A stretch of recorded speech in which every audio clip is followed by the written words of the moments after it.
What's up, guys? Today we're going to be talking about Terra Classic and what the future looks like for it.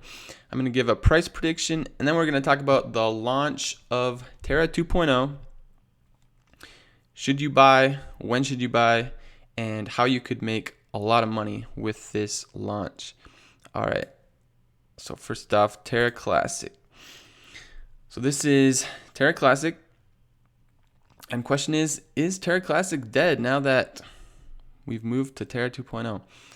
And, well, pretty much all the protocols and developers, they've moved to Luna 2.0.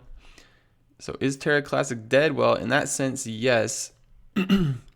As of now, there is no development taking place on it, but it still has the power of community. So no, it is not dead, and it has essentially moved into a meme coin category. So it definitely has that going for it. And as we know, meme coins like Shiba Inu, they can give some of the biggest gains, actually. So definitely not dead. Still has a lot of community behind it. In fact, 92% of people wanted them to stick with Terra Classic and not do Luna 2.0. So most people prefer Terra Classic. We'll see if that changes down the line as we see how Terra 2.0 goes. But right now, I think there's a lot of community behind Terra Classic, and we could see the price pump, especially if we see burns. The price could go up quite a bit. Now, without burns, are we going to get to $1? No, we are not, because that would put us at a $6.5 trillion market cap, which is bigger than all of crypto. So that's not going to happen. Now, with burns, eventually we could get to $1 with burns. So that's why a lot of people like Terra Classic. If burns start happening, it could pump a lot. Now, even without burns, potentially we could get to 1 cent, which would be 100x almost, because that would put us at an $80 billion market cap. Now, of course, we would have to be in a bull market for that to happen. This is like a best case scenario. 100x, 1 cent would be like the best case scenario. Now we could get rid of 1 0. That'd be a 10x. That's more of a realistic price prediction, because that would only put us at a $8 billion market cap. So that's actually pretty doable, even without burns, but especially with burns, that would be very doable. So we'll see. Eventually, I think burns are going to start happening more and more. There's already an exchange, MECX Global. They've already announced that when you trade Luna on their exchange, they're going to take the trading fees and use them for burning Luna. So if more exchanges start doing that, we could see the supply start burning pretty quickly down, and that could push the price way up. So I want to show you guys Ethereum Classic. Now this went from under $1 all the way up to over $40, up to $44. So that's over a 40x. Now, of course, this was during a bull market, the 2017 bull market. But if we see, when we see the next bull market, which is going to happen for sure eventually, we will have another bull market. Possibly Luna could do something like this. Maybe we'll see Luna do a 40x next bull market. Especially if we get burns, that could definitely happen. So I think Terra Classic, it's basically a meme coin now, but I think it still has a lot of potential. So we'll see how it goes. I'm still holding my Luna Classic. I'm just going to keep holding it. And I think a lot of other people will as well. All right, now moving on to Luna 2.0, the launch. So these are the exchanges supporting it. You should be able to buy Luna 2.0 on most of these exchanges, Binance, KuCoin, whatever you use. And I think this launch, I think Luna could pump actually like crazy. And the reason why, there's a lot of reasons why, but for one, this Luna right now has an insane amount of attention on it. So, literally everyone knows about this. Crypto has been just going down. It's been super boring for months and months. Just in the past weeks, Bitcoin's been going completely flat. Bitcoin's now a stable coin, pegged at $29,000. Like literally, that's all it's been at for weeks. And altcoins, they're going sideways or down. So crypto's been super boring.